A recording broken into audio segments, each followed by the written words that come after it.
The Casey Anthony trial is nearing an end. Attorneys for both sides will have one more chance to sway the jury in closing arguments set for tomorrow. Judge Belvin Perry telling jurors he expects them to begin deliberating in the evening and work through the July 4th holiday. The defense rested its case without calling Anthony to the stand, and prosecutors called witnesses to rebut the testimony of Casey Anthony's mother, Cindy, that she was the one who did internet searches for chloroform. Casey Anthony is charged with killing her 2-year-old daughter, Kaylee, back in 2008. And now that the defense has rested its case without putting Casey on the stand, what was behind the move to keep her from testifying in her own defense? Let's weigh in now with our legal experts. Joining us now, criminal defense attorney Rebecca Nitkin is joining me right here in D.C.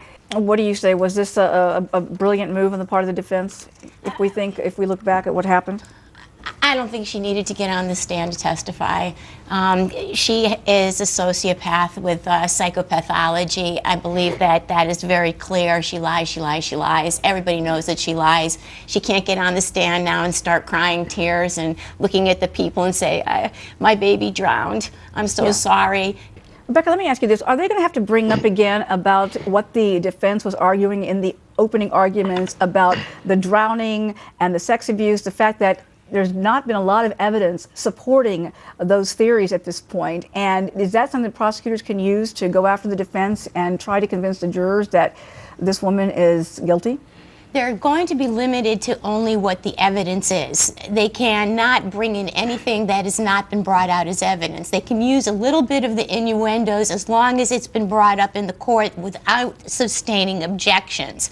So he can bring in, unfortunately, there isn't any evidence about the sex abuse through George. Well, that's some final thoughts from you, Rebecca, about what we can expect over the next couple of days. Obviously, this is a very, restless jury at this point, no doubt about that. They're working through a second holiday weekend.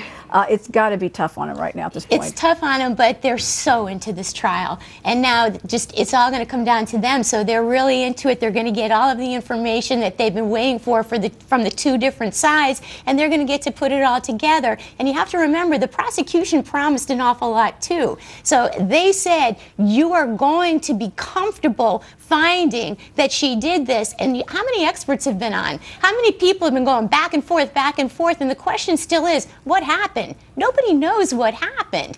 They said, they promised that this was the murder weapon, the duct tape was on the mouth, and Nikki, she killed her child, and that has not been proven. And all of these stories going back and forth have proven that.